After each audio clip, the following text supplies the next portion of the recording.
we're continuing in Sefer Shoftim. We're still in the Shir of Dvarim. We'll probably be there at least through tomorrow. We're on Pasuk Yud Tes, Perkei Pasuk Yud Tes. We're on the fourth part of the Shir. The Shir has 5 parts.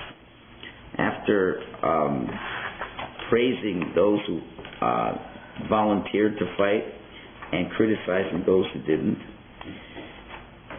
she goes on in Pasuk Yud Tes through Chaf Beis, the next section, and describes how exactly the war was fought and how the miracles were involved in helping the Jewish people win, in much more detail. So in Pasuk Yud Tes, Bo Melochim Nilchamu, kings came and they fought. Us then Nilchamu Malchei Canaan B'Tanach Al Mei Megiddo. Then the kings of Canaan, they fought in a place called Ta'anach, by the waters of Megiddo. That's a river, a valley. Betzar Kesef Lo Lakochu, and mercenary money they did not take. So what's going on over here? So the Metzudas David explains that, and again, it's a counterpoint. After just criticizing the Jewish tribes who did not help, even though they were not called, which there was a nice discussion on yesterday. But guess what? The kings of the other nations, they came to help Sisera in his battle, although they were not called.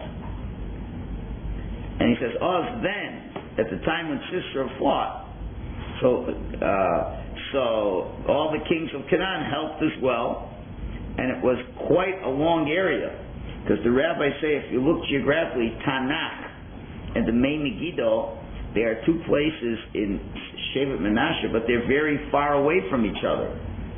So it seems that the troops massed so far, so much, all the way from Tanakh to Mei Megiddo. That's a tremendous amount of troops. And normally, when a king, let's say, would invite another kingdom to help, he would pay them mercenary money to help. And these guys, they did it for free. So this just highlights the question, why didn't Reuven and Dan come? Because obviously you do what you're interested in doing. You do what you're interested in doing. We'll see in a minute why the 9 Jews did this. But they had an interest, had a vested interest, even though they weren't asked. So the same thing is when you're seeing your brothers are suffering, even if there's no command, there should be a vested interest in taking care of your brothers, of feeling pain for your brothers, and saying, even if we're not here to fight, we're going to come and we'll be the reserves. We'll be right there in case you need any help, to give some kind of support. Well, you see these other nations, they all were very much involved. Now the Malbim expands on this idea, and he says there's a flashback going on over here to the first time that Yavin fought with the Jewish people. And when Yeshua fought against Yavin, the king of Chatzor, again, all the kings of Canaan, they gathered, but in a different place. There it was called Mei Marom, the waters of Marom. And now as well, Yavin is collecting all kinds of kings by the Mei Megiddo, the waters of Megiddo. So you see here, the prophetess is linking the past to the future, and that which happened now happened then. Bo Malachim Nilchamu, and then us, and then as well Nilchamu Malchei Canaan. So they as well fought at that time, and just like and now they're coming from Tanakh to Mei Megiddo, which in the past was a different area of Mei Marom. And the ones who helped Sisera, Yavin, they didn't ask for any money, just like then they didn't ask for any money either. So the non-Jews have the history of, when it comes to fighting against Jews, to not charge for this. Right? So, now why are they so interested in coming over here? So the Medrash Tanchuma says the following. The Medrash Tanchuma says there were 31 kings in the days of Sisera. They all came to fight against the Jews. Again, major war. It's not stam a war over here. This was major. And it says they all got killed with him. So it shows you how great was the salvation. So it says, Lama, why did they come? Wasn't there Inyan? Wasn't there Asik? There's no business with this. Why did they come? So it says, interesting, it says, Misavim lishtos mayim me'eretz Yisrael. They want to drink the water of Eretz Yisrael. And they asked us from Sisera. They said, let us go to you in battle. Right? And Sisera says, well, you know what? We don't really need your help. But if you want, you can go. In other words, we're not going to pay you. It's okay. We're not offering. Sometimes you offer because you want to get paid. Right? They sent people and said, listen, you're having a battle. Do you want us to help you on your side? And okay, we'll charge your fee. So he says, I don't need you guys. I have a lot. So they said, that doesn't matter. We'll go for free because we desire to fill our bellies with the water of this land.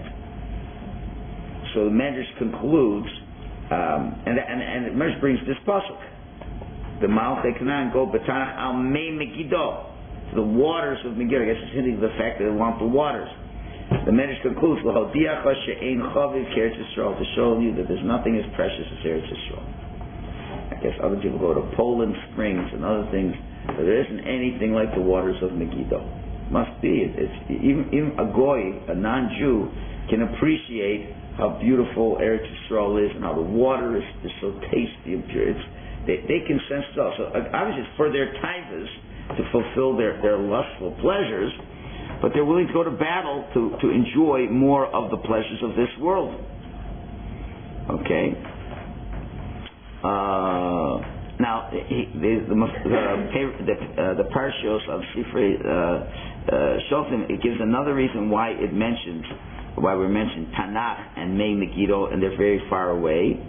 He says could be very well that they sent troops to a further away destination to prevent other reinforcement troops to come and help. In other words, they were at least figuring there'd be reinforcement troops coming. Others would help, right? And therefore we'll station people in other places. And the truth is, not very many, if any, did come, right? And again, and stressing, they didn't ask for money, again, to show their taiva for the waters of Eretz Yisrael. That not even for free, they're willing to risk their lives to just have a little bit of water, right? And the bottom line is, what Hashem is saying is, you know what? At the end of the day, the only ones who are meant to enjoy the pleasures of Eretz Yisrael are the Jewish people, and those are not meant to enjoy it at all. Okay, so now, as we continue, she's going to explain more of the details, the miraculous nature of this victory. So we continue on Pasuk Chav. Pasuk Chav, Min Shamayim Milchamu. Really, they were fighting Min Shamayim. It was a battle from heavens. HaKochavim Min Silosam Nilchamu Im Sisro. The stars from their paths, from their orbits, fought against Sisro. In other words, they have a normal orbital path, and they went out of their orbit, or whether they worked to help the Jewish people. As if to say, without them, it wouldn't have fallen, and as if they went out of their way to go and fight with Sisro. So there's a number of Shoftim over here. Some say that the stars and the sun caused a great heat, and the great heat, this is from Meforshim, some say it melted the hoofs of the horses of Sisro. So they were hot, so they went into the Nachal. Maybe that's the question is, why did they go into the Nachal to begin with? The whole thing didn't make sense. Why did they go into the valley? It's the worst military position. So what? Because the heat was so hot for them, they said, okay, let's cool off the horses. And some say the soldiers are very hot. So the Kitzur Maisa, they go into the valley to go where there's water, right, a stream or whatever, to cool off. It's so hot. And okay, now let's start the battle. It's not a good way to do it, but that explains why they got into the Nachal. The Ralbag at the end of the Sefer, not here, at the end of the parak, he says it was the brilliant light of the sun blinded Sisra's troops, and therefore, try to make it look natural, but blinded their troops, but not the Jewish troops. The others explain, that the astrological signs that determine what happened, they were realigned to cause Sisra's defeat. Others say it's just an allegory, like the powerful heavens fought, like the the guy, they use such a lashon in sports, the football gods are shining upon this team. This team always lucks out. They always get all the breaks, So the gods have, so it's the same kind of nusach, so Hashem did it. So it's just using an allegory as if like all the stars and all the planets, they came there to support the Jewish people. Whatever that means. But obviously, we're talking about things that are beyond nature, that were helping the Yidden being able to win their war. In other words, it was such a great victory. It's as if the heavens were fighting against them. So you can't win against the heavens. That's how great the victory was.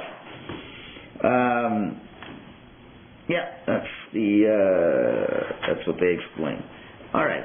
And as if to say, Sisera came with his great army, Jewish people came with their great army, and they had the stars and the sun and everything. All that was there for them.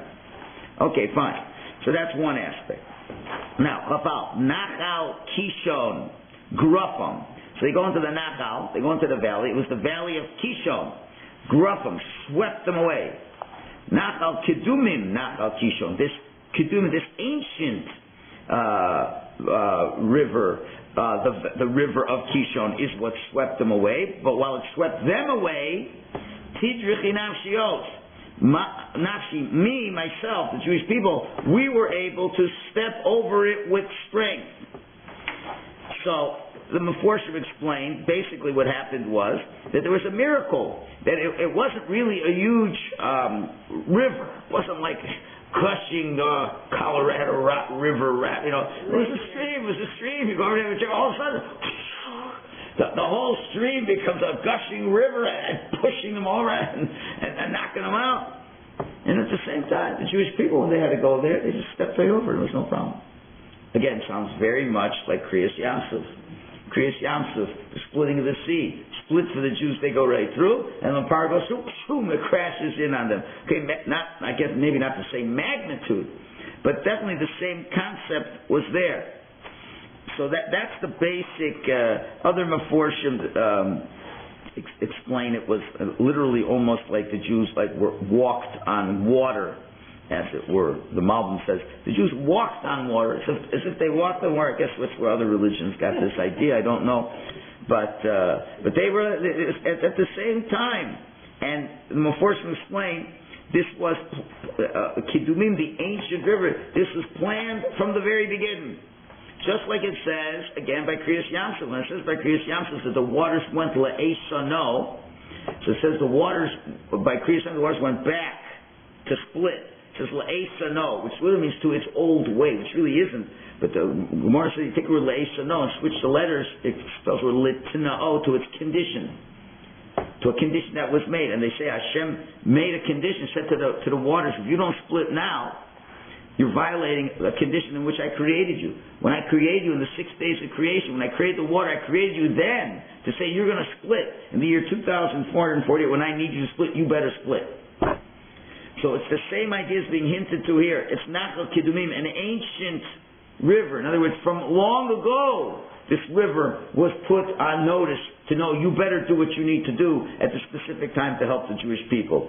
So again, what's the point? The point is saying that nature is very powerful, but it is still and always subservient to the will of God when He wants that to happen. So that's basically what this pasuk is telling us over here. Okay, Chapez. So then what happened? Oz homu ikvesus. So then the hoofs of the horses were smitten. Right? Midhavos daharos abirov, from the gallopings of its knights. So what does the Mitzvah say over there? Meaning to say, when they saw that the river was gushing and sweeping away, then they ran for their lives with their horses. And then what happened is they got hit and destroyed. So the hoofs of the horses got hit and from all the jumping around, and a whole confusion came out of that, and obviously they all killed each other, and that all came from that. Others say that the galloping was the galloping of the river. The Malbim says the river galloped away and swept away Sisera's army. The Kitzur Maisa is just describing the miraculous nature of how that defeat took place. That was that section. Okay, moving on to the fifth and final part of the Shira. That goes from Pasuk Chav Gimel to Lamed Aleph. The focus of this last part is, again, as you see so often in the Shira, is to show the contrasts that are happening over here. One against the other, to see the differences. And that's what you really can appreciate. It's easier to appreciate what someone does when you see the contrast. You see the generosity of spirit and the volunteerism of the tribes that did fight, while there are others who didn't. You see that those who didn't, yet the non-Jews were willing to volunteer to fight against the Jews. It really highlights what's going on. So she continues to do this. And again, only somebody who has a vision that's a 360-degree vision can do this. You know, you look at one thing. That's what historians try to do. They try to put things together. So the prophet gets in one shot. You get the whole picture. How would they know, all these details of what people are thinking and this and that? That all comes to bear over here. So the same thing he's telling us over here, where we're going to show you in a minute how a woman, Yael, shows so much courage, which is not usually what a woman's built to do in terms of war, while another great person didn't want to have anything to do with it. And this, again, so up to now we're talking more like tribes and nations and groups, and now we're taking it down to the individual level. Even on the very simple individual level, you're seeing these differences. So that's what's going to happen for the end. Chav Gimel. Oru Meroz. Oru means accursed. Should be cursed, Meroz. Okay, so what does Meroz mean? So the simple pshat is, Meroz is the name of a place. A certain place that was close to the battlefield. And Omar Malach Hashem, says the Malach Hashem. In other words, the Malach Hashem curses them, and we're told that the Malach Hashem is Barak. Barak was acting like a Malach Hashem. What's what Malach Hashem does? He does only the will of Hashem. And so Barak did only the will of Hashem. He's going to battle, looks like you're going to lose, but the will of Hashem is going to battle. So he becomes like a Malach Hashem. So the Malach Hashem cursed them, and he said, Oru, Oru, Yoshva. Curse, double curse, should be the people who live there. Why? Ki lo bo le'ezes Hashem. They didn't come to help Hashem. Le'ezes Hashem b'giborim, to help Hashem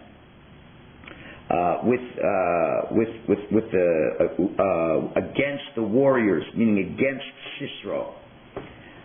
So what's going on? And then Chavdal will be the contrast where you see Yoel did. So the Meforshim, the Gemara says. So one shot says it's a group who live there. Ula says the following: that after the war, Barak came with 400 shofars and excommunicated this guy called Meroz. Or it could be the city of Meroz. And then others say Meroz was a Gavra Rabbah, who was a very important man. So there's a machlokas, is it the whole city or is this one man? It could say both Shoftim, maybe it was one man and the whole city followed him. It could say both Shoftim. Others say it was the celestial stars of Sisera. Remember the non-Jews had their own stars and he cursed their stars. Okay, anyway, it seems from Chazal over here that Meroz was a very important man and he lived very close to the battlefield. And still in all, he didn't come to help. And look how the Navi is recalling it, saying, who didn't he help? Le'ezes Hashem. Help Hashem. Again, what do you mean Le'ezes Hashem? It's really you're helping your fellow Jews. So as we'll see later on in the parak, the same idea. If you help Hashem, if you love Hashem, it's manifest by loving His people. Loving those who represent Him. Okay, and again, this I think stresses the point again. If these soldiers are doing the will of Hashem, so the fact you're going to help soldiers is because you really love Hashem and you want to help Hashem. And they think they did not come to help Hashem. Again, even though Hashem doesn't even need you, but this would have first of all made the person more chashuv himself. It makes him more prestigious. Hashem doesn't need you. But the idea being, as Rashi says, anyone who helps the Jewish people is as if you helped Hashem. You have to realize that. We're the representatives of Hashem. And as the Jewish soldiers in battle go fare, so does Hashem fare.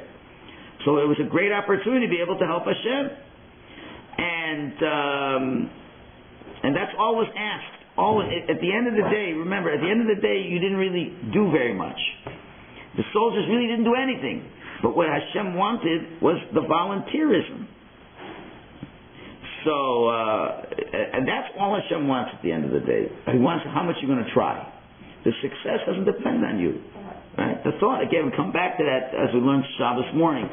At the end of the day, what is it that you get rewarded and punished most for? Not so much what you do, because what you do is for Hashem's help anyway. It's your decision to make that happen. So since he didn't go, what happened is, and this was so terrible, that Barak put him in Cherem. He excommunicated him. Right? And what excommunication means that nobody can be near the guy. You can't, when a person is excommunicated, nobody can be within 8 feet of the fellow. Okay, and that means Oru Yoshveh, meaning cursed are those who will even sit next to Meros. That's what I'm learning. If you're learning it's the city, then it's Yoshveh. If it's Meros, and anybody who will sit next to them will be cursed. And then there's a Rambam that tells us all these halachas. He says, Rambam says, very interesting, he says, sometimes you can excommunicate somebody who really normally should not get excommunicated. You usually excommunicate someone who's really terrible averos. But somebody's not. But rather just to close the breach. As sometimes there's emergency measures. You have to do this. And the Rambam, the Rambam quotes this pasuk where he cursed them out and he excommunicated them, saying, in other words, it's not according to the letter of the law, if a guy doesn't help somebody, you don't excommunicate him.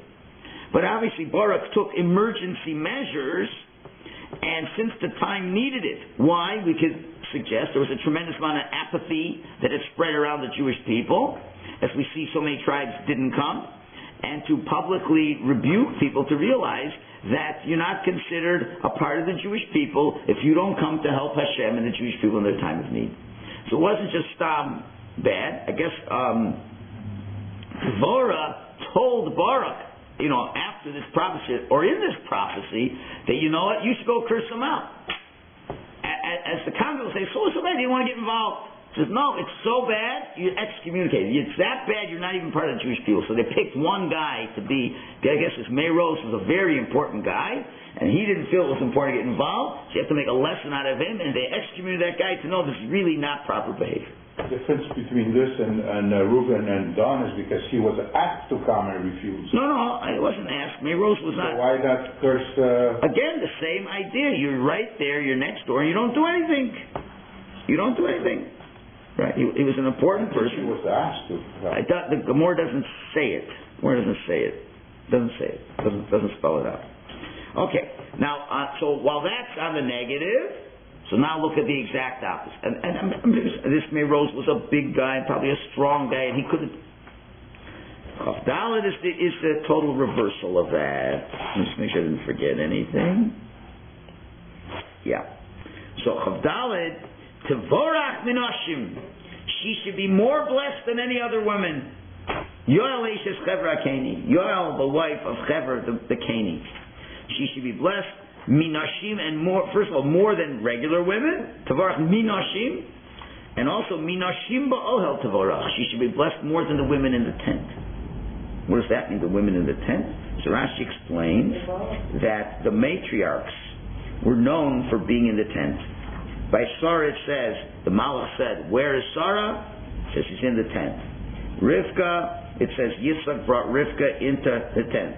Rachel and Leah, it says, when Lavan was searching, it says from Rachel's tent to Leah's tent.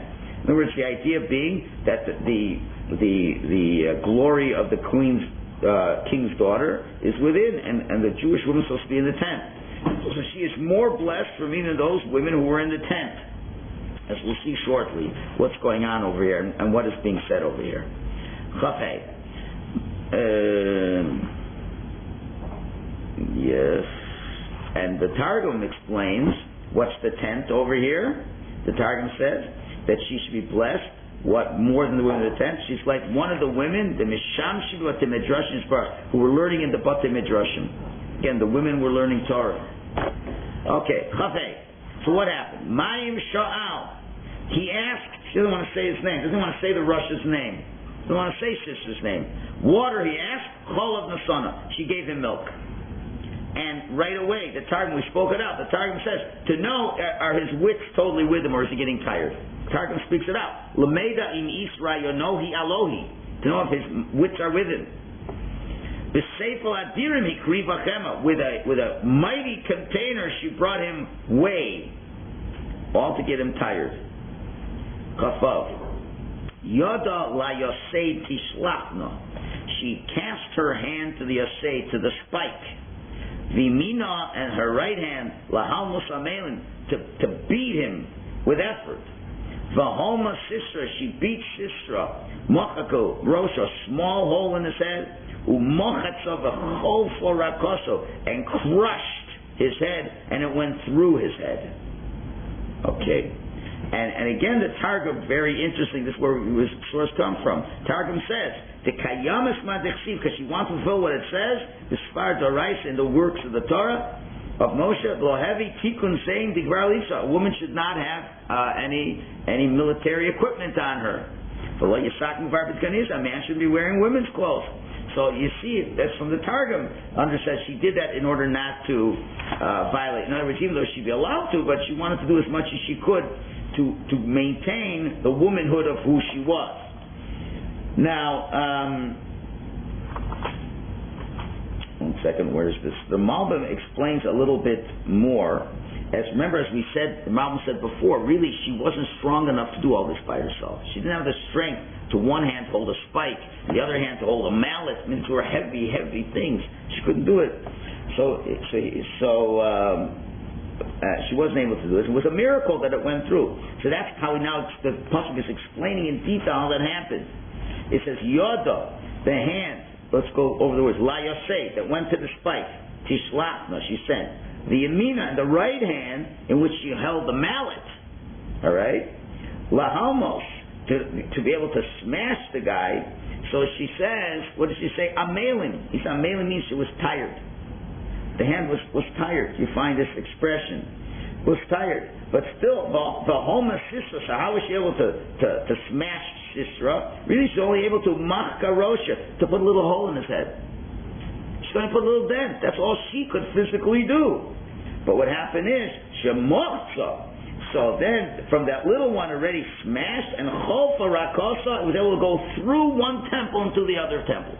That's how much of a miracle happened. Now, but what did she have to do as well? Chavsayin, one more pasuk. Bein raglea korah. Between her legs, he bent. Nafal shachav. He fell and lied down. Bein raglea korah nafal. Between her legs, he bent down and fell. Bashir kara, where he bent, sham nafal shadud. He fell and was totally embarrassed and lost.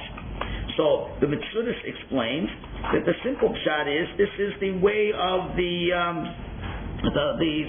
one who writes a shir to elaborate and to say a double expression, to give emphasis, this and that. But Radak brings down from Chazal, as you mentioned, if you look carefully, there's 7 different words that describe the idea of lying down and bending over, and the implication is bein ragla, between her legs. Kara, he bent over, and shachav, and lied between her legs. In other words, that they were involved in this kind of activity. And she did that as Mesiras Nefesh, not something that she wanted, but to seduce him. It's interesting, the Radak brings down this, and he says, V'hu rachok, and that's a distant pshat. In other words, she did it 7 times, because it says 7 times in the pasuk this expression. And he has reason when he feels it's a distant shot. But whatever it is, Chazal say that's what happened. Obviously she went and was most of her nefesh, something that would be disgusting for a Jewish woman. So tomorrow we will really discuss a very beautiful point, because now the next counterpoint will be between Yoel's activity and the mother of Sisro, the mother of Sisro, who it will appear that the compassion of the mother of Sisro was more than the compassion of Yoel, who's portrayed as a murderous woman. So we'll see how Chazal will explain this tomorrow, Mitzvah Shem. Have a good Mechodesh.